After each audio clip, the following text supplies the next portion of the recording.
inevitablemente ocurre que hay muchas personas que tienen ahorros o que estaban pensando quizás en hacer alguna compra importante, alguna inversión, lo que sea. Me refiero a la economía de bolsillo, de la casa de cada uno. Y está con nosotros Anabela Serventi, que es psicóloga, para hablar acerca de esto que ocurre también de una suerte de ansiedad social, quizás. Anabela, bienvenida, buen día. Hola, ¿qué tal? ¿Cómo están?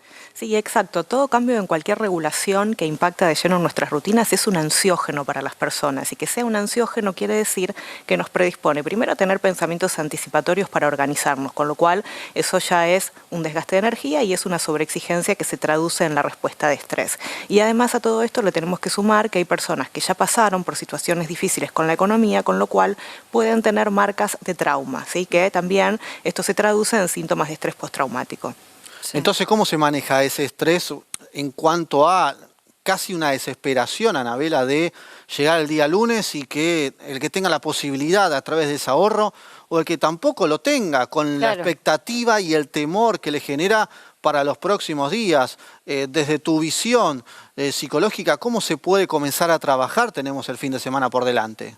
Sí, primero tratar de anticiparse lo menos posible. En estas circunstancias el un día a la vez aplica más que nunca y sobre todo tener buena información, evitar todo lo que es desinformación, sesgos, chismes por ahí no fundados, ¿no? Preguntar información exactamente a quien puede dármela y sea asertiva para mí, ¿no? Porque nos sobreinformamos y después no entendemos nada de lo que tenemos que hacer. Claro, ¿cómo influyen esto en las redes sociales? Sí, muchísimo. A ver, lo ideal sería en este caso si las personas van a ir a su banco donde tienen su dinero, que pidan información en su propio banco, ¿no? Y no que se llenen de información que por ahí tienen términos tan técnicos que no terminan de comprender. Sí. Bueno, por eso recién decíamos, hablamos mucho de la macro, obviamente para comprender qué significa todo esto, pero también para que el que está en su casa comprenda, porque tratamos de bajarlo a tierra también, Sí, claro. Julián. Sí, Pasa, absolutamente. claro, pasa eso, que el que está del otro lado no entiende y la información lo puede terminar abrumando. Nosotros lo que buscamos es llevar tranquilidad, llevar información, pero es cierto que a veces está bueno, esto es una pregunta para vos, Anabela, de alguna manera frenar con ese consumo quizás de noticias, de, bueno, el uso del teléfono, ¿por qué no? Sí, por supuesto, sobre todo si no comprendemos tanto lo que se está hablando en términos técnicos, porque tenemos que entender que toda regulación a nivel país está pensada para tener sobre todo impacto en el mediano y largo plazo. Y nosotros en nuestra microeconomía lo que buscamos es el efecto en el corto plazo, ¿no? Bueno, es muy interesante esto que marcaba Agua, el tema de las redes, porque fin de semana uno descansa un poco más y tiene la posibilidad, porque esto se viene conociendo hace horas nada más, se está informando y quiere indagar un poco más también. Sabemos que el tema del teléfono, bueno, puede llegar a ser algo con una contraposición en cuanto a la situación.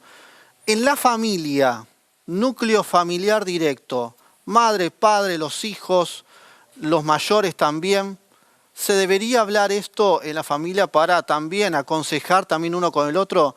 Digo, aquel que forma parte de un núcleo, puede ser familia o amigos también. Sí, siempre. El diálogo abierto es primordial porque además eso lleva a que evitemos dar por sentado que todos en la familia entienden las cosas de la misma manera y no para todos tienen los mismos impactos, ¿sí? Entonces, setear horarios familiares para compartir sin el teléfono, aunque más no sea cuando se sale a hacer una compra al supermercado. Ahí es un buen momento de encuentro para tener conversaciones abiertas. El tema es que la ideología también juega mucho en la familia, de la ideología política últimamente hasta separado familias. Sí, familias, amistades, tal cual, sí. Bueno, y estamos viendo también niños muy Exacto. politizados, ¿no? A partir de las redes sociales conocemos ciertos casos, ¿no? Pero que públicamente se manifiestan con expresiones, qué sé yo, similares al presidente, por ejemplo, o con un vocabulario más politizado. Eso, ¿cómo incide en la diaria? Sobre todo en la... Bueno, ahora en un ratito nos vamos a meter más de lleno con lo respectivo a los conflictos en ámbitos escolares, pero quería hablar de eso, de la educación, porque si lo pensamos en la economía, recién hablábamos de educación por el tema del aumento de los precios, pero también hay que pensar marzo como una reactivación del ciclo lectivo y de esos vínculos también. Sí, por supuesto, y el ciclo lectivo empezó con muchas noticias alarmantes justamente este marzo, ¿no? Mira, la realidad es que nuestro proceso de aprendizaje es muy complejo y dos de las grandes maneras que aprendemos tiene que ver con la habituación, es decir, las cosas que se nos hacen habitual, por ejemplo, un ruido de tránsito cuando te mudás que después dejas de escucharlo y podés dormir plácidamente, y también por modelado, lo que vemos que hacen alrededor, por ejemplo, los adultos, queda como legitimado un aprendizaje en los chicos, ¿no? Entonces, también cuando suceden estas noticias, se empieza a legitimar escuchar algunas verbalizaciones violentas, hostiles, discusiones, que los chicos las están aprendiendo, ¿no?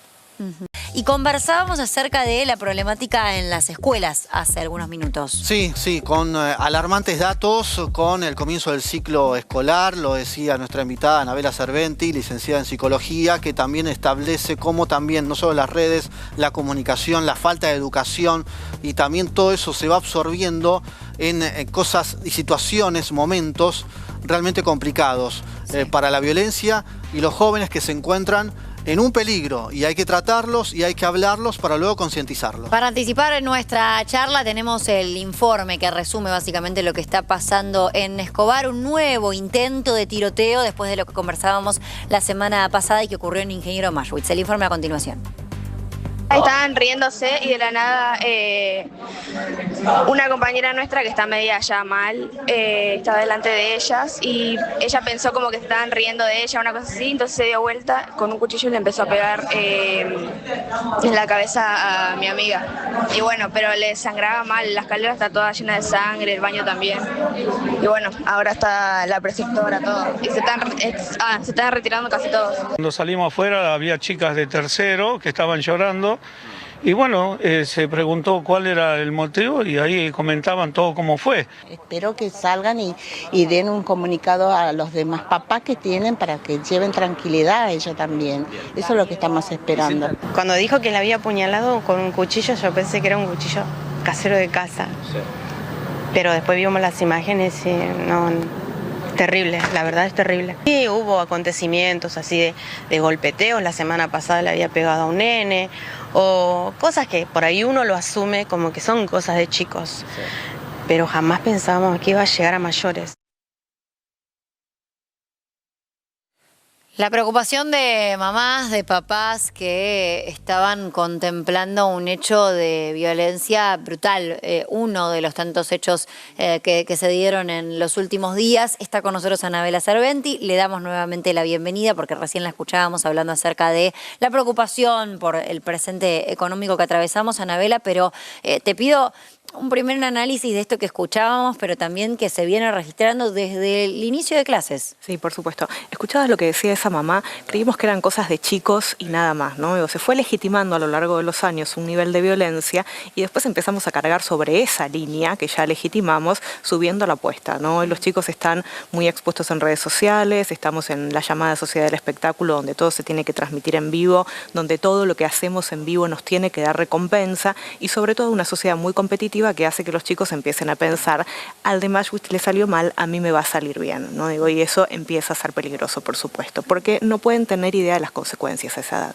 Qué detalle eso de la competencia que se da, porque no solamente como una esponja se absorbe todo lo que se ve negativamente en este caso, pero ¿por qué esa competencia? ¿Por qué se da entre, vos sí, yo no, entonces te hago la contrapartida? Ten en cuenta que la violencia es cultural. La agresión la tenemos todos los seres, te diría, vivos, ¿no? Porque incluso hay plantas que se protegen también de una manera agresiva, que tiene que ver con nuestra supervivencia. Pero cuando la agresión pasa a violencia es porque adquirimos códigos culturales para eso, ¿no? Quién es la víctima y quién es el depredador ya nos iguala, ¿no? Entonces, tenemos que pensar históricamente qué cosas fuimos legitimando.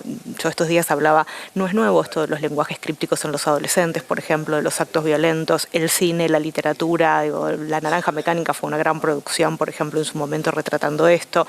El tema es que nunca terminamos de hacer nada, o parece que no hacemos nada, porque son cuestiones que son multisistémicas. El chico no viene de una casa solo, sino que hay una familia detrás con determinadas situaciones, hay una escuela, hay un barrio, hay una comunidad que también legitima actos violentos. Sí, bueno, dentro de lo que respecta al ámbito escolar hay muchos cuestionamientos sobre cómo a veces se ocultan ciertas situaciones, ¿no? de violencia que ocurren en el aula y después quizás no se trasladan a lo externo para no hacerlo más grande de lo que es, pero ya de por sí es algo grave.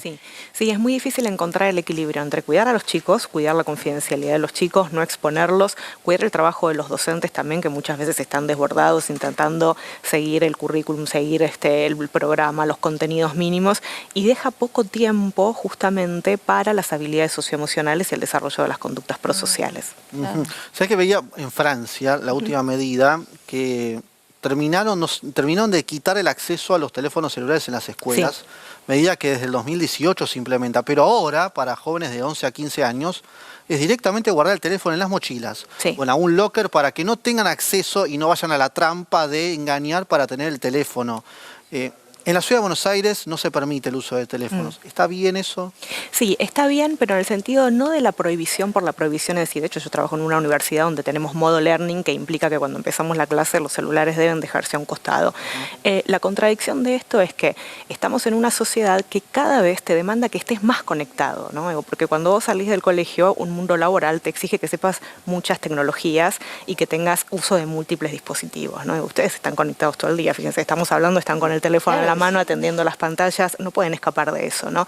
Y a los chicos les pasa lo mismo, y recién les decía de los ansiógenos sociales, ¿no? Hoy los padres están hipervigilantes de que los chicos estén bien, y también les mandan mensajes todo el tiempo. Los chicos tienen que reportar cómo están, dónde están, qué comieron, y eso también les causa ansiedad si no pueden responder el mensaje a tiempo, con lo cual sacarle los celulares empieza a ser un caldo de cultivo emocional que es bastante complicado. Bueno, la semana pasada hablábamos con una mamá que nos decía, yo trabajo todo el día y mis hijos van a la escuela gran parte del día, yo necesito estar comunicada con ellos. Sí. Sí, igual, digo, siempre hubo padres que trabajaron todos los días, madres que trabajaban todo el día y no teníamos teléfonos antes y sobrevivimos como especie, ¿no? Digo, hay una cierta ilusión de control también y terminamos de romper toda barrera de los espacios personales, ¿no? Nosotros mismos estamos impidiendo que los chicos se concentren solamente en una tarea, ¿no? Hay también una responsabilidad, a ver, no quiero comercializar tanto ni echar culpa a quienes fabrican esta maravilla que también es tramposa.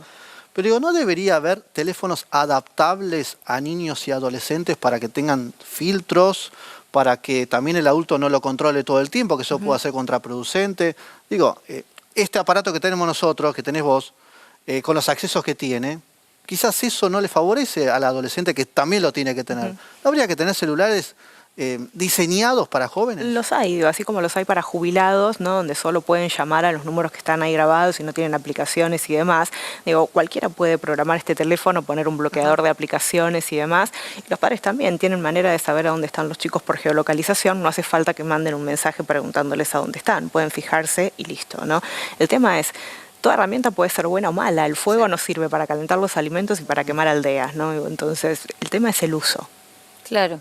Sí, pienso en los hechos que estamos mostrando también, los ejemplos de los que partimos para estar teniendo esta charla, se dan en una conversación de WhatsApp. Sí, es decir, exacto. Más allá de que hay retos de TikTok, hay lenguaje en Instagram, digo, por mencionar algunas redes sociales, pero ¿qué puede tener de malo, todo entre comillas, pero un grupo de WhatsApp con compañeros de la escuela? Sí, absolutamente. Sí, lo pueden hablar en el recreo, ¿no? El punto es cuáles son los valores que estamos expresando en cada ámbito social, ¿no? ¿Y qué, si tuvieras que dar alguna recomendación a familias o alguna también reflexión final también sobre este tema, ¿qué tenés para un decir? montón, pero vamos a achicar algunas. Mira, viste que ahora salió la regulación de que van a proyectar la serie Adolescencia en todas las escuelas, por ejemplo. Cuando llega el horror, cuando llega el impacto, resulta que tenemos tiempo de repente para hacerle lugar, para hablar del impacto emocional, para hablar de cómo elaboramos esas emociones. Eso deberíamos hacerlo de forma preventiva. Cuando me llaman para dar capacitaciones para docentes, yo siempre les sugiero un día por semana. Hablen con los chicos de qué fue lo que más les impactó en la semana, por qué emociones se pusieron en juego, a través de fichas, de carteles, que ellos se acostumbren a hablar de sus emociones y también a validar las emociones de sus compañeros a través de la empatía, porque no tienen mucho esos espacios. Hoy la vida pasa muy rápido, ¿no? Claro. Que eso también se haga en las familias, porque también lo que sucede es, intentamos saber mucho de los chicos cuando suceden estas cosas horrorosas, pero los chicos saben muy poco de los adultos también, ¿no? Entonces que los adultos también se animen a decirles, che, escuché esta noticia, a mí me impactó de este lado, a vos qué te pasó con esto, estabas al tanto, conoces un caso cercano. De esa manera conocemos los mundos internos y podemos hacer cuestiones preventivas. Y por otro lado, todo lo que son terapéuticas, psicoterapéuticas, como puede ser psicopedagogía o psicología, no es solo para ir a apagar incendios, también es para ir a aprender, ¿sí? Entonces, si lo hacemos también de manera preventiva, vamos a lograr mejores resultados. Anabela, gracias por venir, favor, nos a encantó ustedes. tenerte Gracias. y nos vamos a volver a encontrar y te vamos a volver a invitar, porque lamentablemente es algo que Muy hay que seguir interesante. hablando. Sí, por supuesto, Gracias por venir. es atrapante también. Gracias. La licenciada, especialista también en psicología, Anabela Serventi.